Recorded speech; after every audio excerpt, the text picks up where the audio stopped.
China has major colonization projects throughout Africa in particular. Chinese workers, Chinese property, Chinese infrastructure, Chinese mines, Chinese dams, Chinese ports, Chinese police patrolling these, Chinese profits.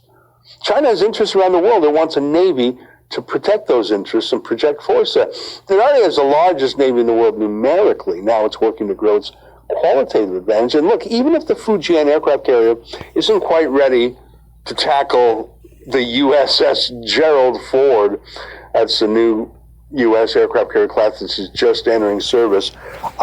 These are images of the USS Gerald Ford undergoing sea trials, practicing. But look, even if the Fujian can't quite take on the Yanks, you can bet they can take on, I don't know, any African country that doesn't like to be recolonized and is pushing back on China, or any little island in the Pacific, or even tackle Korea or Japan in a significant way. I wouldn't bet against those countries just yet, but China is their rival now, bigger than them, richer than them, and soon enough stronger than them. I laugh at the demonization of Russia in wired society, the virtue signaling, the empty gestures, not because I support Russia's invasion of Ukraine, I don't, but because it's so obviously ineffective, all this virtue signaling. Russia is selling more oil than ever at a higher price than ever. The ruble is more valuable than when the war started. It was supposed to be destroyed. Western countries refused to actually sanction Russian oil and gas because they need it so badly. It's all BS virtue signaling. Russian soldiers have died, and I don't think it's going how Putin planned, but they haven't really been stopped, have they? And I don't think they will be until they decide to stop. And if that's what Russia can do, well, what could China do with literally 10 times the population and 10 times the GDP? I mean, for all the photo ops and everyone putting a Ukraine flag as their Facebook photo, we haven't actually put true sanctions on Russia because that would hurt the West and just drive Russia into the arms of China and India and others. And they would get the oil and the West wouldn't. Now imagine China, effectively the world's factory for everything important, from high-tech to medicine to rare earth minerals. If you can't take Russia out of your economy, imagine trying to take China out of your economy. I can't even think of a single thing that I buy from Russia, but I can't think of a single thing that I don't buy from China. My point is, do you think we could win a war against China? Economically? I don't know. And how about militarily? Do you not want to think about it? It's tough to think about. All right, well, they seem to be thinking about it a lot on their side, even if we don't like to think about it. Trump started to take on the challenge of China. He put big tariffs and import barriers on them. He challenged them rhetorically. He put them on notice. He tried to reshore American industries, but it didn't really get going. And under Joe Biden, all of those trade battles have been abandoned, surrendered. Hunter Biden, the son, is on the take from both Russia and China. Who knows what that means? But the world has seen Biden's reaction to threats, to Afghanistan, to Ukraine. Lots of talk, not a lot of action. China's taking his measure. I'm worried about this new aircraft carrier in China. I mean, I'm not worried today, but maybe in 2 years, for sure in 5 years, when it's likely joined by a sister ship. And when China has decided that it can take out Taiwan faster than the U.S. can send help. And that the U.S. really wouldn't have the moral stamina to cut itself off from China. Its goods and services, TikTok, Apple computers, everything made there. Oh, well, I don't know. That Chinese aircraft carrier had rainbow fireworks. So what? Look at the U.S. Navy's Twitter page today. It changed its emblem to the pride colors. I mean, look, if you're going to lose a war, you might as well look fabulous while you do so. That was an excerpt from Barakatah Yahweh, Barakatah Yahweh Shai, Barakatah Yahweh, Barakatah Yahweh Shai, Kahaloyim Yahweh Bahasham, Yahweh Shai Bahasham, Rakah Kodash. Double honors to the apostles and elders of Great Millstone, who rule well. Salutations to the Akim and the Four Winds, preaching in truth and sincerity, risking their lives more now than ever, the hopeful elect, the elect, Shalom. To the Israelite foreigners whose phenotype may look like another nation, but bloodline goes back to Israel and have come back to the fold. Shalom to you sisters, you Akwathium, listen and learn under your husband or your spiritual leader in silence. Shalom. Yeah, this your brother Ram Yahawada with the lesson. And it's um, thou are free to marry another when your husband is dead. So it says the wife is bound by the law, right? With the laws of what of Moses, right? It's bound by the laws. As long as her husband liveth, and then it also tells you in the scripture that we're bound by the law as long as we live. The law in itself, right? A man is bound by the law as long as he liveth, right? And that's the law. She's bound by the law as long as her husband liveth, but if her husband be dead, she is at liberty, which is another way of saying free. She is at liberty to be married to whom she will, only in the Lord, right? And I thought this was interesting that when I looked this up on Google, this is what Google said.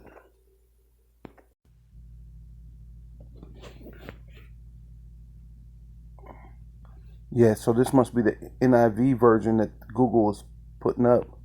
But it says, a woman is bound to her husband as long as he lives, but if her husband dies, she is free to marry anyone she wishes, but he must belong to the Lord. And that's ultimately where you're coming at in these last days. What? Because what?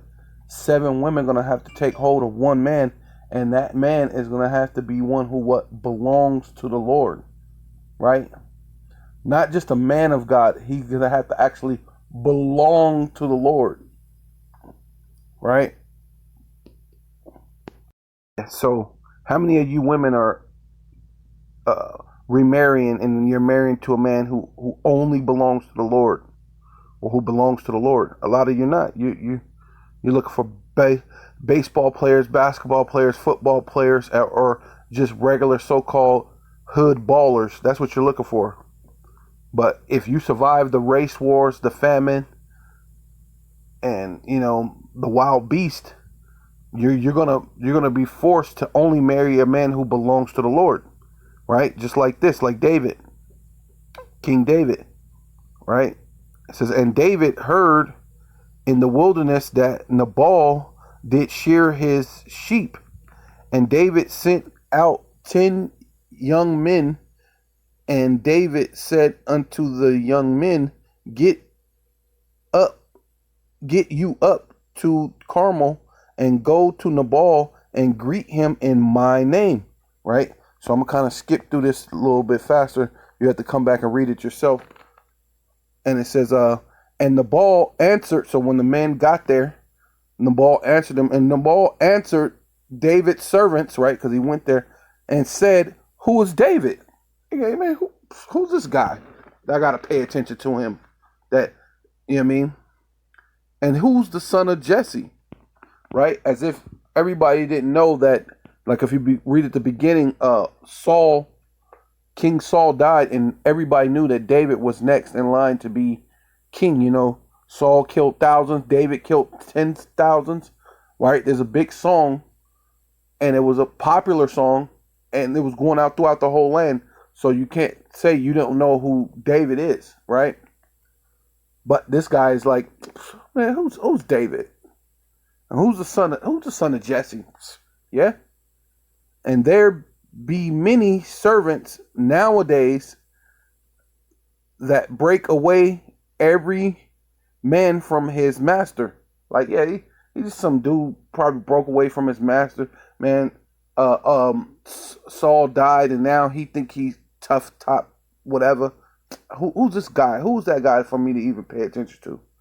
So then it says, so of course David men went back to speak to him.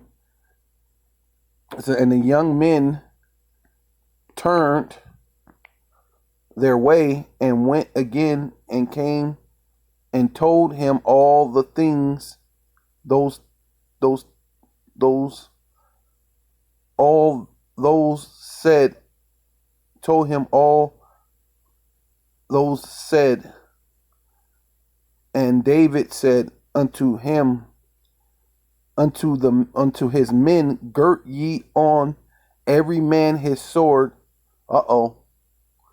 And they girded on every man his sword, and David also girded on his sword. So hey, you think, who's David?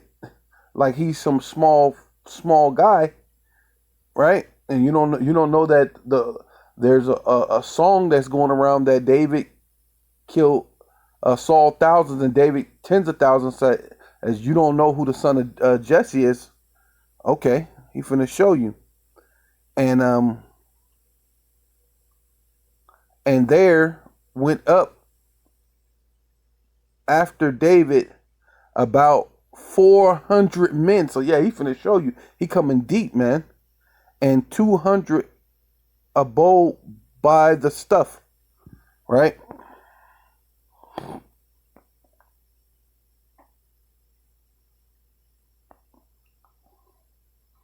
Says I'm gonna skip down. Says that then Abigail made haste and took 200 loaves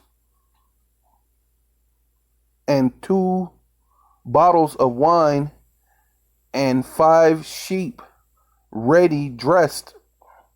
Right? She cooked the food. So she gave 200 loaves of bread, bottles of wine, cooked the sheep, dressed them, basically cooked them. 5 measures of parched corn, right? And 100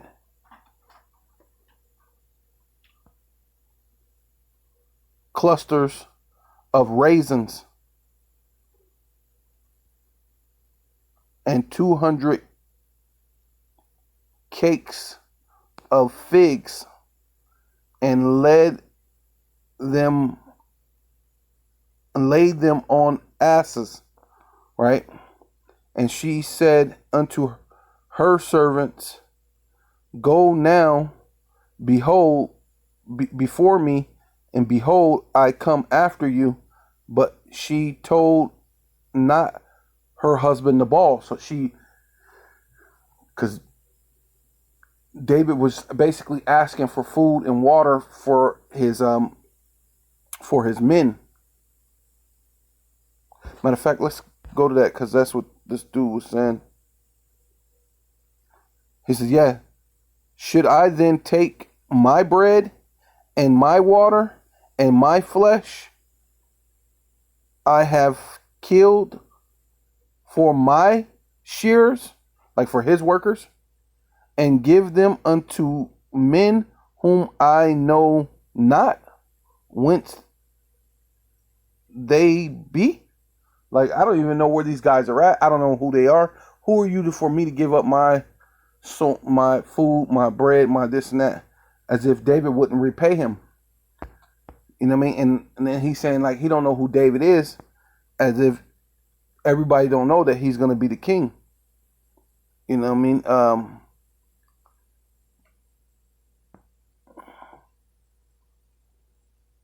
Yeah, so then Nabal's wife basically gave him the food, the meat and the bread and all the stuff, basically, so David don't come and kill him. Right? So this says, skip down. It says, let not my Lord, I pray thee, regard this man Nabal, of Balaam, right? Even Nabal, for as his name is, so is he. Nabal is his name, and foolish is within him, right? So she's like, hey, look, this hey, he's a foolish guy. He don't know what's going on. Just, hey, he's foolish. Of course, everybody know you're gonna be king. So it's like, what you say, whose is within him, but I, thy handmaid, show not thy young men of the Lord whom thus did sin. So wait. I, thy handmaid, saw not. Okay, yes, she said, I saw not your young men whom my Lord, young men of my Lord, whom thus did sin. She said, I wasn't there. I didn't see this. But if I would have seen it, things would have been different.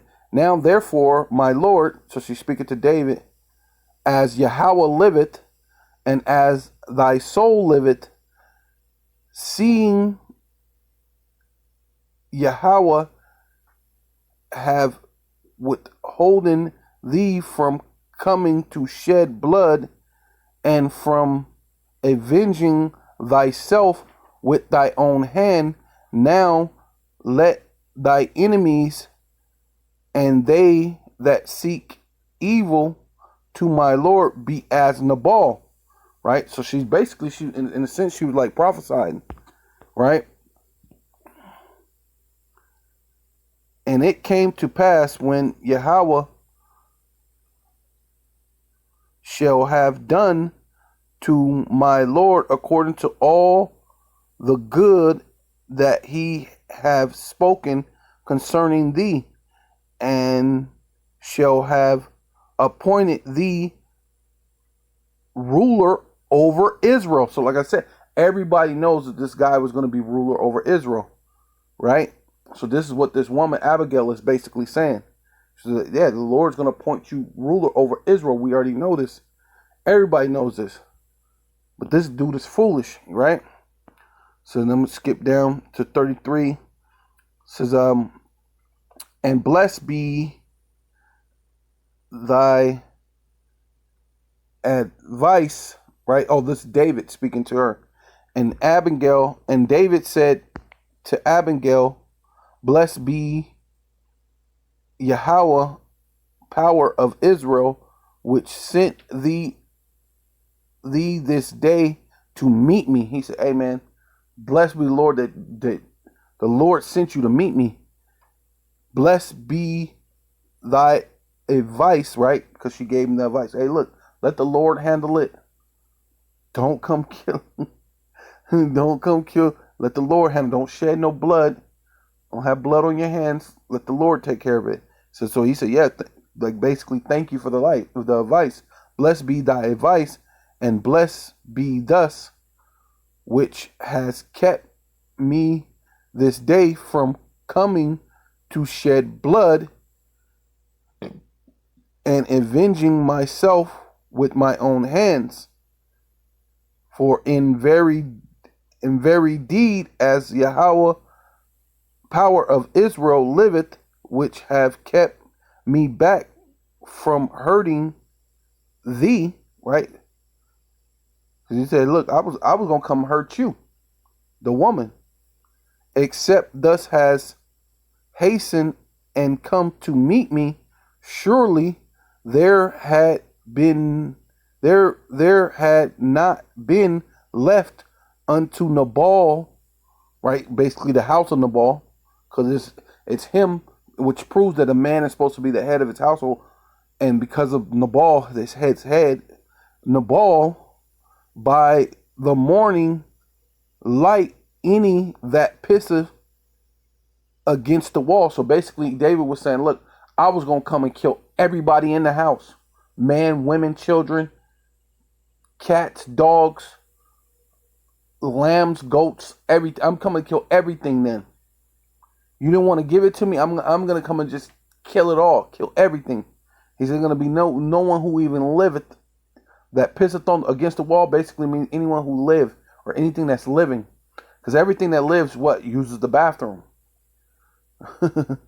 Even if it's a baby. Right? And skip down. And Abigail came to Nabal, and behold, he held a feast in his house like the feast of a king. See? And that's why Nabal, he was making a lot of money. He had his thing. So he felt like basically he's a king. Like who's king? Who's this David dude? Like I'm doing my own thing. I'm handling my own business. I live like a king. Who's this guy? You know what I mean? So he's throwing a party like a king, like the feast of a king, and Nabal's heart was merry within him, for he was very drunken. Wherefore she told him nothing less or more until the morning. So she basically gave David all this meat, this cattle, this fruits, these foods, the water, the wine, all these different things that she gave David, but she didn't tell her husband that she gave this to David. But David was coming to kill everybody, and he definitely would have been dead. He was all drunk and all that other stuff. They was out there partying. David was going to come through and slaughter them all, everybody that was there, right? So luckily, you know, that's why David said, luckily you came and met me and gave me this, because I was coming to do some things. So it says, she didn't tell nothing to the morning, but it came to pass in the morning when the wine was gone out of Nabal, and his wife had told him these things, that his heart died. Oh, this dude had a heart attack. He was so pissed off. He was like, what? You gave away my shit? Oh. And the dude, basically his heart started not beating right or whatever. Within him. It died within him. And he became as stone. Oh, became, what do they call it? Vegetable state. So he became a vegetable. So he was like still like alive, but he was like a vegetable. And it came to pass about 10 days after. So he was like a vegetable in the vegetable state for 10 days. That Yahweh smote Nabal, which basically killed him, and he died. So he's in a vegetable state. So not only did he do like that, catch a heart attack, he was in a vegetable state for 10 days. Then the Lord smote him. Nabal died, and David, and this is where it comes in at you women, because you're gonna have to marry a man who belongs to the Lord, right? And then when David heard that Nabal was dead, he said, blessed be Yahweh that have pled the cause of my reproach from the hand of Nabal, and have kept his servant from evil. See? And the Lord kept him from doing evil. For, right, what it says, lead me not into temptation, but deliver me from evil. You know what I mean? Give us this day this daily bread. You know what I mean? Like how the Lord, the Lord's Prayer, but deliver me from evil. Right? Lead me not into temptation. And that's what the Lord did. He did not lead him into temptation, man. He didn't lead him to evil. He kept him from evil. For Yahweh have returned the wickedness of Nabal upon his own head. And ultimately, that's what the Lord is doing to Esau. And that's what the Lord is preparing for all these other nations too. But mainly Esau, because Esau is in the steward position of the world, right? Esau's the steward of the world at this moment, right? All the other people had their chance in their stewardship of the world, and they're, you know what I mean, they're not longer stewards of the world. Esau is the end of the world, and Jacob is the beginning of it that follows. So Esau being the steward of this world, the Lord is going to return, right? Return the wickedness of Nabal upon his own head, or the wickedness of Esau upon his own head. Same thing. And David sent and communed with Abigail to take her to him to wife, right? Because what? When a woman husband is dead, she is what? Free or at liberty to marry another.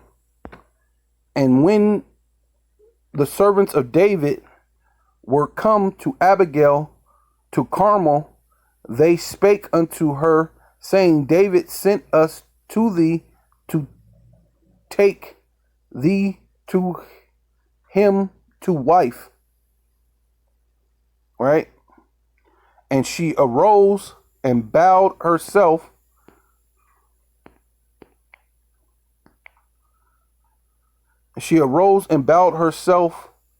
on her face to the earth and said, Behold, let thy handmaid be a servant to wash the feet of the servants of my Lord. Right? And Abigail haste and rose and rode up upon an ass with 5 damsels of hers that went after her, and she went after the messengers of David and became his wife. Right?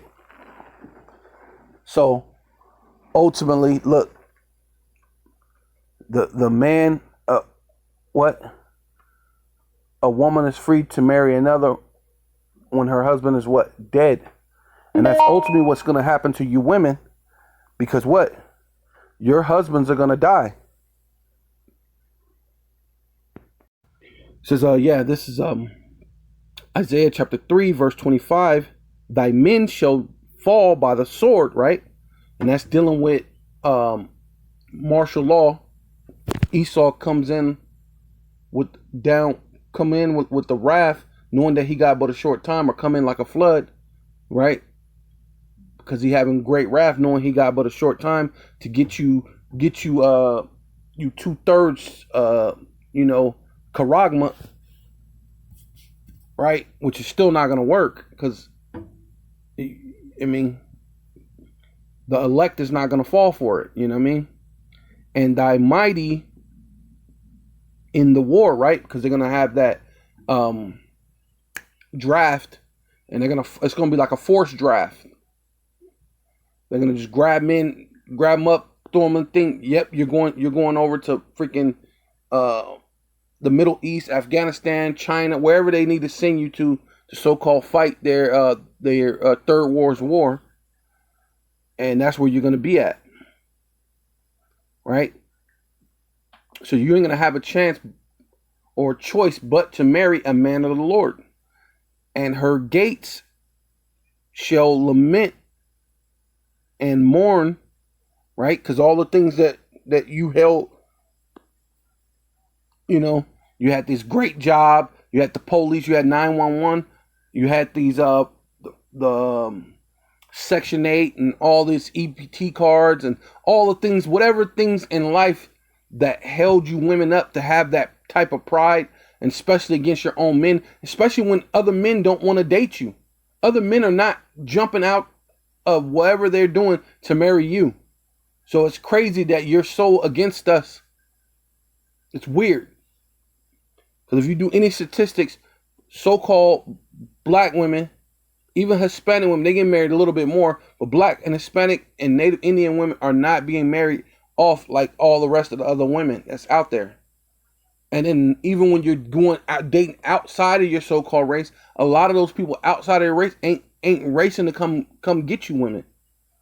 You got few and far in between. Here and there, you got a white guy that marries a Native woman, or a white guy marries a so-called Hispanic woman, or a black woman. But and then it's a white dude who really ain't got much more than you. But hey, and she being what? Desolate, right? Because that's what's really going to happen, man. You're going to be made desolate. Shall sit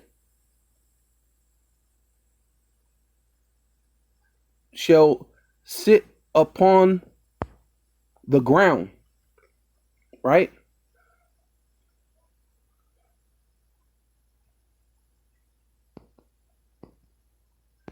So this is Isaiah 47:1. Come down and sit in the dust, right? And that's ultimately because this is America, which is Babylon, and you women that's gonna sit on the ground, right? It's basically because America is gonna get put down to the ground. That system that you hold on, like that 911 and all these different things, that women's power, women's lib movement, which is only by America, because no other place do they do that. You know what I mean? No other place they do that besides these Edomite countries, maybe. But the rest of the world don't get down with women being in charge. So but the Lord's finna put everything in subjection, right? Come down and sit in the dust, O virgin daughter of Babylon, which is America, because they never had actually real war on the land. Most of it, the things that they had was self-inflicted, basically false flag or self-inflicted, right? So the Lord is going to cause World War III and sit on the ground. There is no throne, right? The Lord's going to take America from that high place. There's no throne, O daughter of the Chaldeans. Why? Because America follows behind all these different Babylonian customs, Roman customs, Egyptian customs. But, they're also known as the Chaldeans, the Babylonians. Chaldeans, because they go into soothsaying, all these different witchcraft things that they do with their media and all these other different things. For thus shall no more be called tender and delicate, right? You're not going to be called tender and delicate no more. Take the millstone, grind the mill, uncover thy locks, make bare the thighs. So the things that's happening right now, the men of the Lord is out there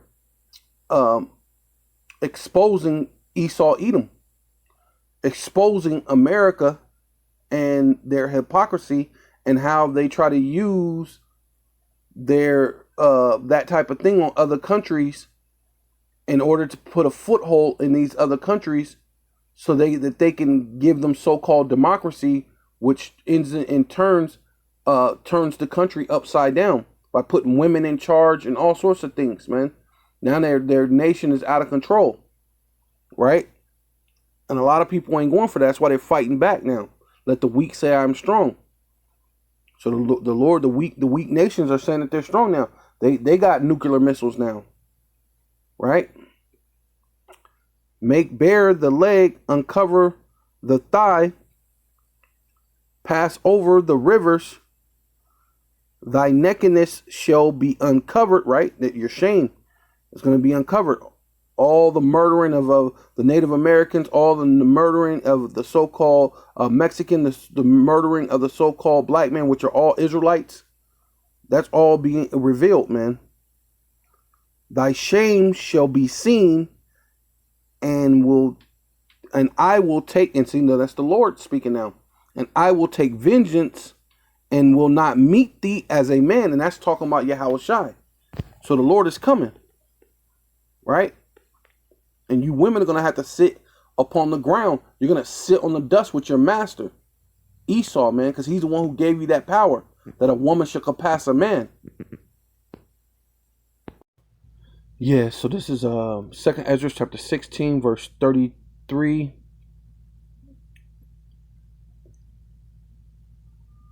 It says, the virgin shall mourn, right? As I said, you're going to lament because your husbands are going to fall by the sword, or some of them in your mighty in the war. So it says, the virgin shall mourn, having no bridegrooms. The woman shall mourn, having no husbands, right?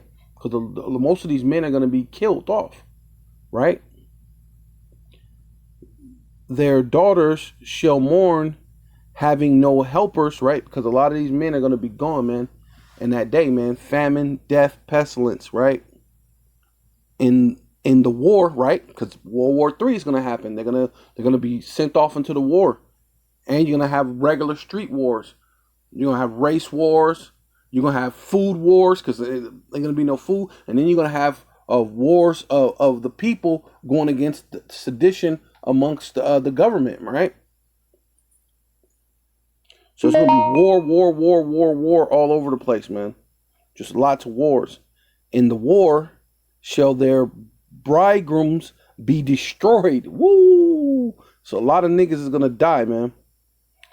And their husbands shall perish, right? Be put to death. Of famine. Oh, so a lot of people gonna die in the famine. That's what I'm saying. Hear now these things and understand them, ye servants of Yahweh, right? And these are the things that we already know as servants of Yahweh who belong to Yahweh Bashem Yahweh Shai, right? Behold the word of Yahweh, receive it, believe not the gods, right? Cesare Borgia or Serapis Christus, so-called Jesus Christ. Don't believe those gods. Don't believe in Buddha. Don't believe in goddamn Allah. You know what I mean? We don't believe in those gods, man. We believe in Yahweh Bashem Yahweh Shai. Or what's the other stuff they come up with? Ahaya Shar Ahaya. You don't believe in that nonsense, right? We don't we don't believe that some nigga is the God sent comforter, or you don't be a coward and join this camp and you can have sex on the Sabbath. We don't believe those things, man. Or you could call the Lord Yo Play Yogurt. We don't believe those things, right?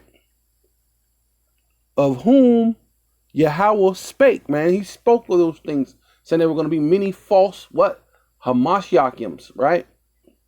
And behold, the plagues draw nigh and are not slack, right? So the so-called Icky Vicky, the CV-19, it's not slacking. They finna bring something else, right? That's how they're gonna control it, through their so-called health. They're gonna cloak it in health because they really care about you, right? And it's gonna destroy your world. You so-called black women, or you mostly just women in general, but you so-called black women are the worst, right? This is Isaiah chapter 4 verse 1. And in that day, which is coming, it's not talking about in the kingdom, right? Like IUIC said in the kingdom. No, this can't be talking about the kingdom, because if this is the kingdom, something is terribly wrong, because it says in that day the women shall take hold of one man. 7 women shall take hold of one man, which 7 is completion. So it could be two women to one man, 10 women to one man, 100 women to one man, maybe 200 or maybe 300 women to one man, right? It's 7 just means completion, right? And it's all basically what the Lord is going to give you. So hey, we'll see how it happens. Saying we will eat our own bread and wear our own apparel, right? So this can't be the kingdom when you're saying we would eat our own bread, we'll make our own apparel, or we'll wear our own apparel. That's basically saying you're in a low state, right? And this proves that you're in a low state, because in the scriptures it says that the nations are going to be quieted and we're going to be safe on every side. So, but look what it says. For you people that believe in IUIC, it says what? Wear our own apparel, only let us be called by thy name to take away our reproach. So if we're in the kingdom of heaven, there's no way that you have a reproach in the kingdom of heaven. When everything is set up on earth, right? The kingdom of heaven is on earth. So when the Lord set this all up back on earth and set the earth back in order, there ain't gonna be no one that it's going to make us afraid. You're not going to have a reproach. But in this coming time when there's going to be a lot of men dying in wars or by famine. And there's going to be a lot of women that die too, but there's going to be a lot of women that's alive. So what are the women going to do? They're going they're going to need protection. And the best bet for you to have real protection is the men of the Lord, right? It says, in that day shall the branch of Yahweh Bashem Yahweh Shai be beautiful and glorious, and the fruit of the earth shall be excellent and comely for them that are escaped of Israel. We have to escape still. So there's no way that this is the kingdom of heaven when we have to escape something, right? And it shall come to pass that he that is left in Zion, right? So whoever makes it out of the hour of temptation, make it through the race wars, make it through the famine, somehow make it through not getting eaten by a wild beast, right? Or killed in race wars, right? You make it through all that and you're still a man of the Lord, right?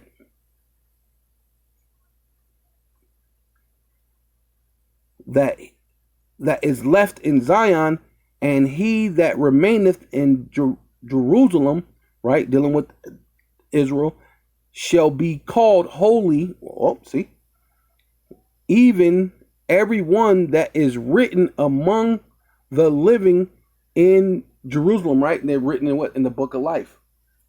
So ultimately it was meant for you to survive and make it. And that's if that's even you, if you're written in the book of life.